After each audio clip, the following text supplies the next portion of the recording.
बिस्मिल्लाहिर्रहमानिर्रहीम। स्टूडेंट्स, मैं आपका टीचर काशिफ रज़ा। आज के इस लेक्चर में हम वेपर प्रेशर के बारे में पढ़ेंगे और वेपर प्रेशर की मेजरमेंट के मेथड्स को जो है वो मैनोमेट्रिक मेथड को डिस्कस करेंगे। तो सबसे पहले वेपर प्रेशर जो है वो होता क्या है।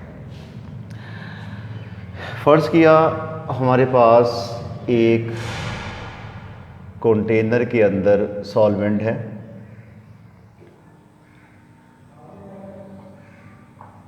और उस कंटेनर को हमने क्लोज़ किया हुआ है, ऊपर से बंद किया हुआ है। तो ये हमारे पास इस कंटेनर के अंदर सॉल्वेंट मौजूद है।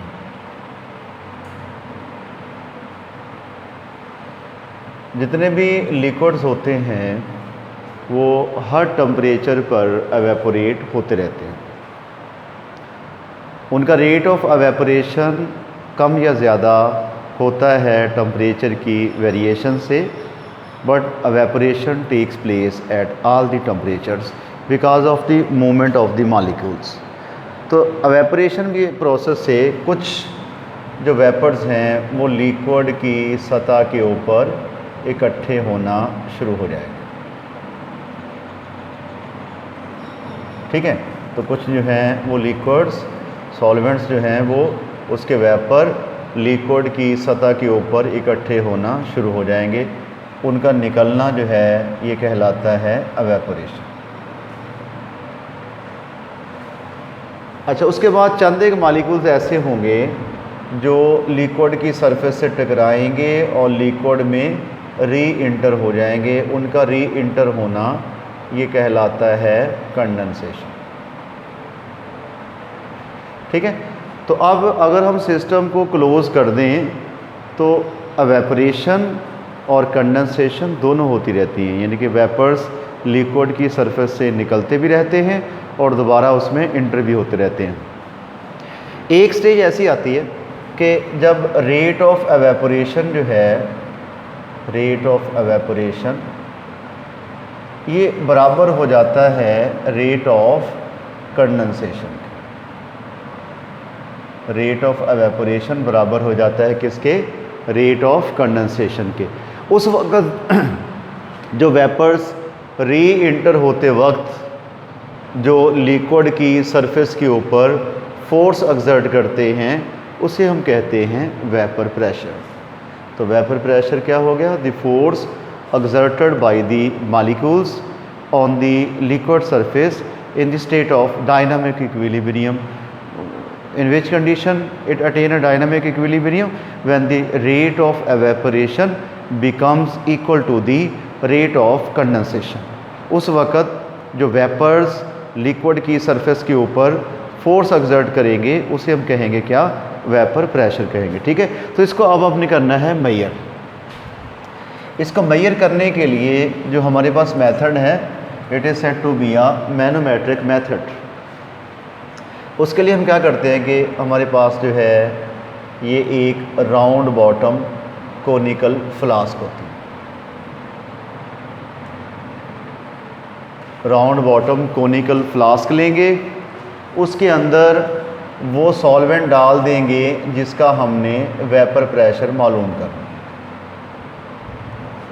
इसके अंदर वो सॉल्वेंट हम डालेंगे जिसका हमने वेपर प्रेशर मालूम करना है राउंड बॉटम कोनिकल फ्लास्क को। अच्छा, इसके साथ जो है वो हमने स्पाइरल पाइप एडजस्ट किया होता है। उस स्पाइरल पाइप का कनेक्शन जो है एक साइड से मैनोमीटर के साथ होता है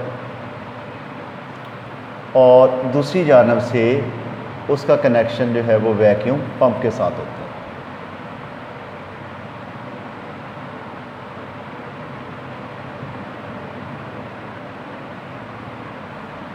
ठीक है जी, इसके अंदर जो है वो मरकरी होता है मैनोमीटर, जिसकी मदद से हम वेपर प्रेशर को मालूम करें।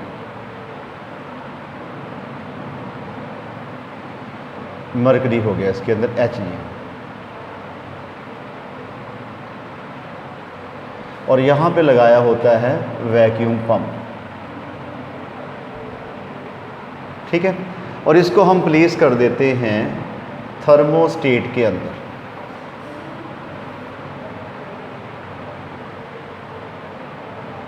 राउंड बॉटम कोनिकल फ्लास्क जिसके अंदर हमने सॉल्वेंट जो है वो डाला हुआ है, उसको किस में रख देंगे? थर्मोस्टेट के अंदर जो है वो रख देंगे। तो थर्मोस्टेट क्या होती है? Device which positionalise temperature.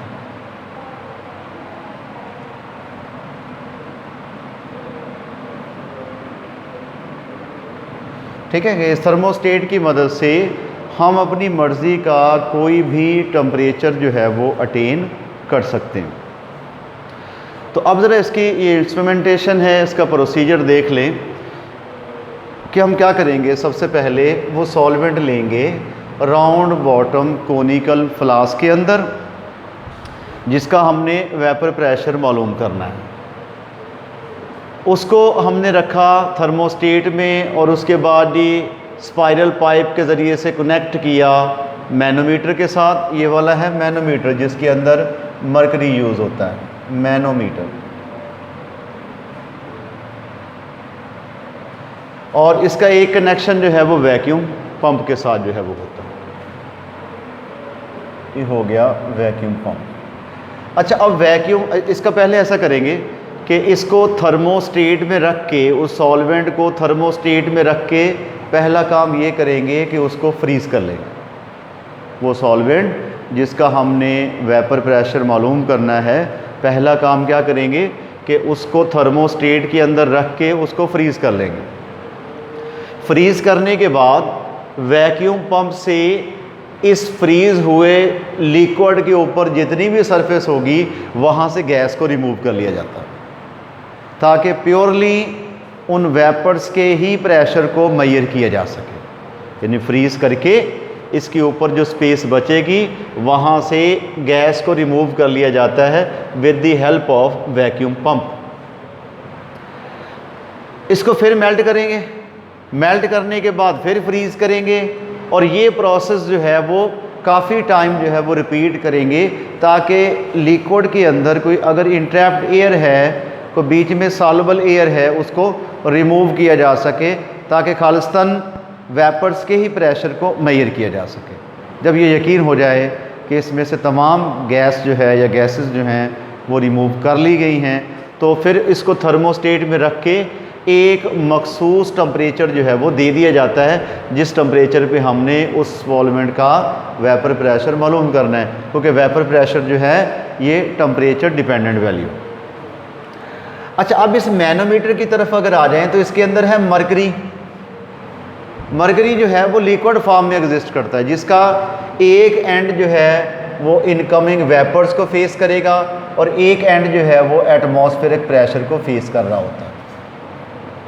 जब हम थर्मोस्टेट की मदद से इसको टेम्परेचर देंगे तो बीच में से वेपर्स निकलेंगे, वेपर्स जाके हिट करेंगे इस मरकरी के साथ। एज अ रिज़ल्ट ये वाला पोर्शन जो फेस कर रहा है इनकमिंग वेपर्स को वो डिप्रेस हो जाएगा, और उसके बाद ही वो फेस, वो लिम जो फेस कर रहा है एटमॉस्फेरिक प्रेशर को, वो राइज अप हो जाएगा, थोड़ा सा ऊपर बढ़ जाएगा।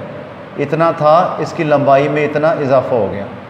जो लंबाई में इजाफा हुआ है उसको डेल्टा एच से जो है वो रिप्रेजेंट करते हैं। अब इन इनकमिंग वेपर्स का जो प्रेशर है, टोटल प्रेशर, वो बराबर किसके हो जाएगा? वो होगा एटमॉस्फेरिक प्रेशर प्लस इसकी लंबाई में जो तब्दीली आई है वो। तो इस तरह करके हम वेपर प्रेशर जो है वो किसी भी सॉल्वेंट का मालूम कर लेते हैं। ये एक्यूरेट मेथड है for the measurement of the vapour pressure of any liquid by using a manometric method. ये मैनोमेट्रिक जो है वो मेथड हो गया, ठीक है। यानी कि ये वाला फेस जो है वो इनकमिंग वेपर्स को फेस करेगा, और ये वाला जो लिम है ये एटमॉस्फेरिक प्रेशर को फेस करेगा। लंबाई में इजाफा डेल्टा एच हुआ, जो टोटल प्रेशर है इन वेपर्स का वो बराबर किसके हो जाएगा? एटमॉस्फेरिक प्रेशर प्लस जो है वो change of the length of the manometer manometer जो है उसकी लेंथ में जो लिम में तब्दीली आई है उन दोनों के सम के बराबर होगा। तो ये मेथड यूज़ करके हम वेपर प्रेशर जो है वो मालूम कर सकते हैं किसी भी लिक्विड का। आज के हमारे टॉपिक में इतना ही था। नेक्स्ट वीडियो में अगले टॉपिक के साथ दोबारा हाज़िर होंगे। उस वक्त तक के लिए अल्लाह हाफ़िज़।